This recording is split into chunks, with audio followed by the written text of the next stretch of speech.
after 40 years, have got a position of authority, which can very much sort of show what's become their identity nearly. They're director of a company, and that's who they are, what they do, and so on.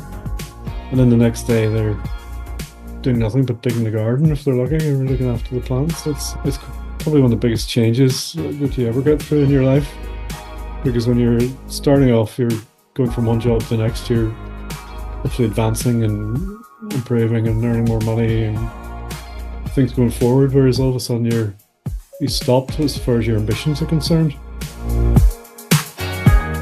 Hi, everyone. My guest today is Chris Donaldson. Chris is a best-selling author.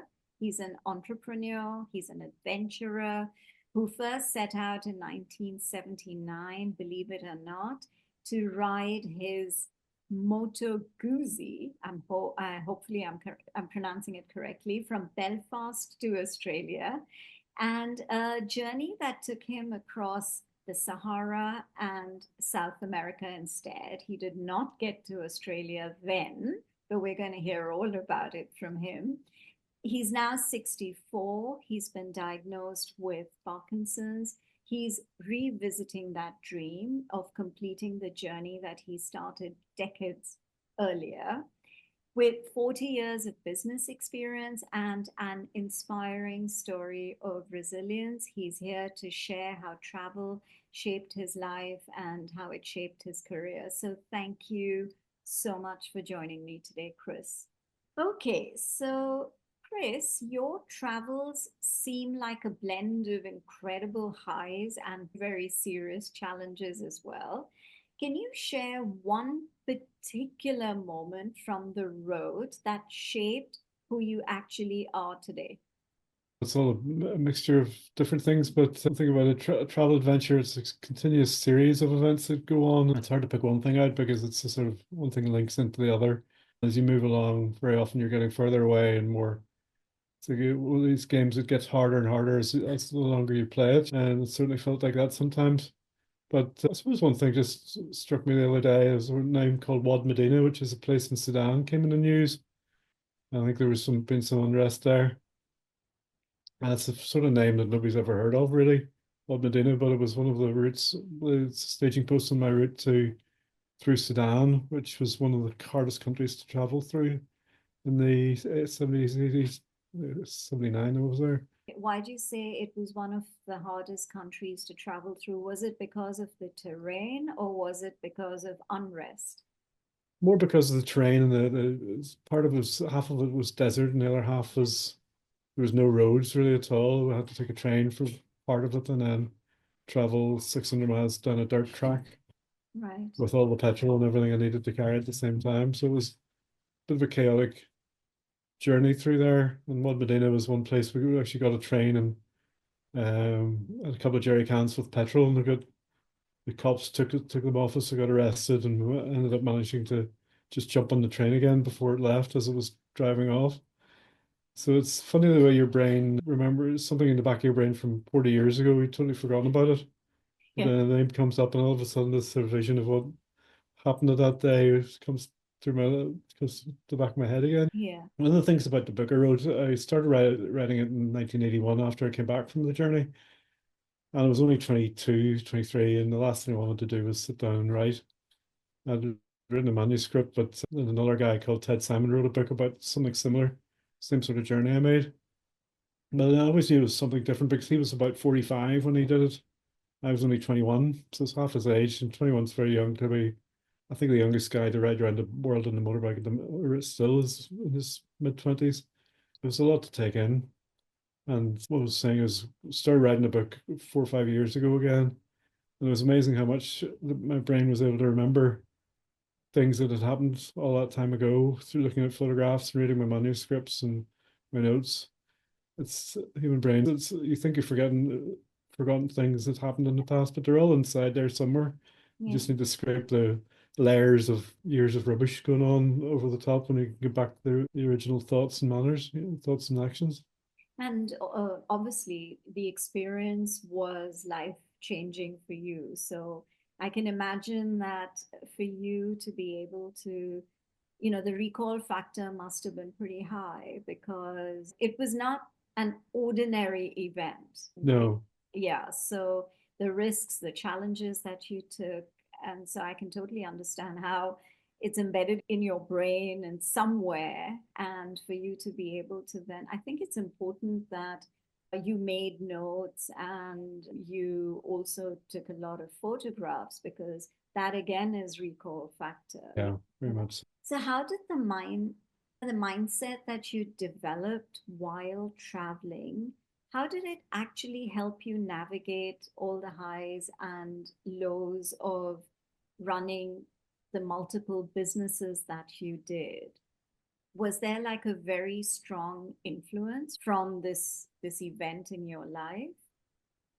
I think it was because the journey was a series of challenges, which were quite extreme. Some of them just go started how I started. I started wanted to go to Australia and when I left university and get a job out there and maybe even stay. Excuse me. I left in 79, got as far as London, was getting my visas and so on there. And then the Ayatollah Khomeini took over the American embassy in Iran, 40 odd, 79. So that basically stopped my journey eastwards before it hardly started. And it was November in Europe, so I have to go south. So I thought I'll go to South Africa. But after planning and getting my visas, my guidebooks, and learning all about the routes to the east, all of a sudden I was going to Africa, which I knew nothing about. So the book ended up called Going the Wrong Way because not just was I going the wrong way physically, but because I didn't have any idea where the next country was or what was happening in that country, it was very much a voyage of the unknown. Yeah. So as you said, I left for Australia and ended up in Argentina. So you can't get much more wrong than that. Yeah, and you have said wrong way actually became the right one for you. So how many years were you then in Argentina for? I've only stayed there for a few weeks, but it wasn't really a destination at that stage. I was just traveling for the sake of traveling. 99% of the time when you go traveling, you've always got a destination. That's the first thing in your mind is where am I going? So this is quite an unusual choice of travel that I was really just traveling for the sake of the travel rather than to go to one particular place. And that it was only afterwards really I realized that was quite a pure form of enjoying the travel rather than enjoying the going for the destination. Yeah, correct. Now, how would you compare yourself now to your younger self, and how does that story get informed in your book, Going the Wrong Way? Like it says pretty accurately because after I published the book, one of my friends said to me, "You never actually got to Australia, so why not have another go?" So it's 40 years later, more than 40 years later, so why not give it a go? I still had the same motorbike. Had it restored and it was sitting in the garage. So I thought, well, I may as well, if I'm going to be my original self going into this journey, I might as well take the same motorcycle as I started off with as well.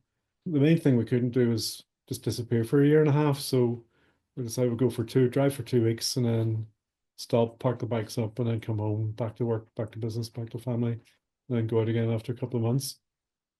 So it worked quite well, apart from the fact that COVID got in the way. So it was got to give us an added layer of confliction and confusion. And then we got as far as Athens, and the partner decided he didn't want to go for any further. So we started off in Belfast, went down through the UK, through to France, and then into Italy, to Mandello dell'Aria, which is where Moto Guzzi are made. Just stayed there for a couple of days, and then went down to Greece and parked the bikes up with the Moto Guzzi club there. Motorcycles are there's a culture involved with motorbikes that you have to be a motorcyclist to understand, but everybody looks after each other, especially you get a make and Moto Guzzi. It's an Italian make, it's not one of the bigger companies, one of the smaller ones.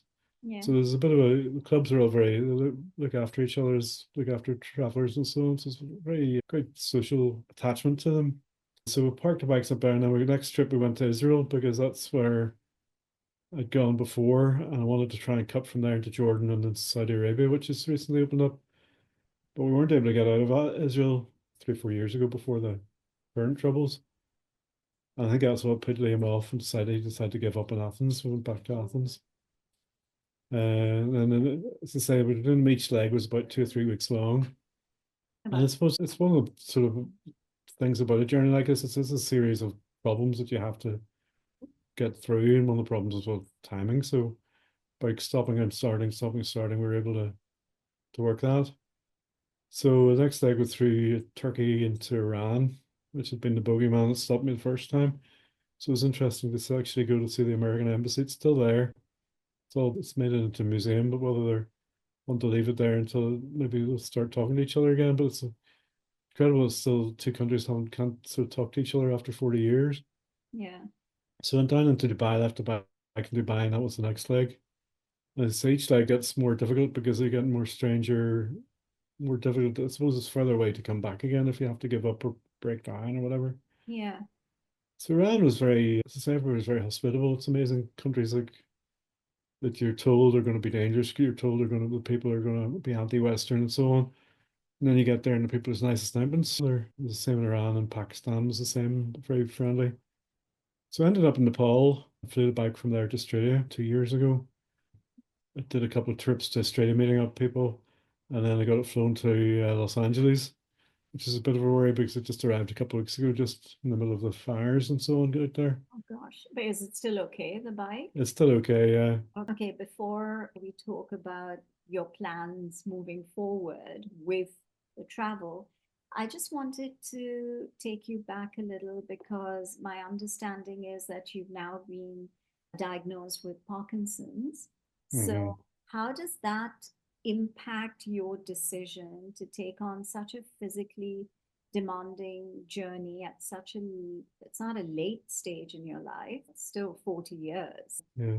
Yeah, Well, it's a combination of all those things. As I say, you're talking about when I was younger to compare myself to see if I could do what I did when I was 21. And yeah, I'm now 60 something, 66. yeah, I've got my pension now. So the retirement's a very strange time, I find, in my life because arrives. You don't really plan for it. You make a pension, you sort of put some money away, but you don't really think about what you're going to do. And for the last few years, I've seen some of my friends taking early retirement or getting retiring whatever way. And they just seemed to, it's as if they didn't realize this was going to happen. They just sit around, there's nothing to do with themselves, watch daytime TV all day, yeah, maybe play golf twice a week, and they seem nearly lost for something to do for a purpose in life.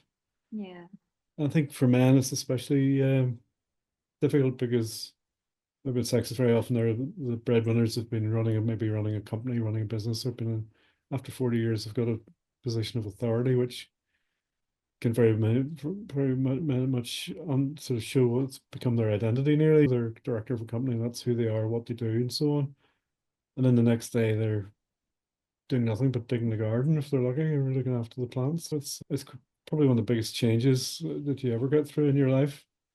Because when you're starting off, you're going from one job to the next, you're hopefully advancing and yeah, improving and earning more money and things going forward. Whereas all of a sudden you stopped as far as your ambitions are concerned. yeah, So I suppose it was a thing to show people that to test myself anyway to see if I could still do what I did when I was 21. It's just proved I can do, but it just takes me a wee bit longer to do it. yeah. And I have to have a good sleep afterwards as well. Yeah, no, but it's incredible that you still have that, like what you set out to do at the age of 21. You did a lot of it, but then you also did whatever was expected of you in terms of family, in terms of making sure that you were financially secure, as was your family, but also to be able to then revisit that passion and drive and see where it would take you next, I think is very inspiring. I'm really impressed with that. So let's talk a little bit about your book now. It's called Going the Wrong Way. And as I mentioned earlier, it's also an Amazon bestseller. So I know you mentioned that you wrote a manuscript and you obviously had photographs and you had probably been making notes right through your trip. Mhm. But what actually inspired you to turn your adventures into this book? That's one. And what has the response been from the readers in terms of your story? I suppose one of the things that inspired me was that there've been a few people I've been doing travel type TV programs like Ewan McGregor and what you call Top Gear, Yeah. Jeremy Clarkson, you've probably heard of. Yeah. They do these journeys and they go off, and it looks like there's the three of them just on their own with three cars and they're traveling Yeah. around the world. Whereas actually there's a whole sort of team of people Crew, looking after the correct. cars who And they who make probably a lot haven't. of money doing that Yeah. as well. So yeah. I thought this all very well, but it's really not what it's like. In fact, it's nowhere near what it's like actually traveling to these people places on your own.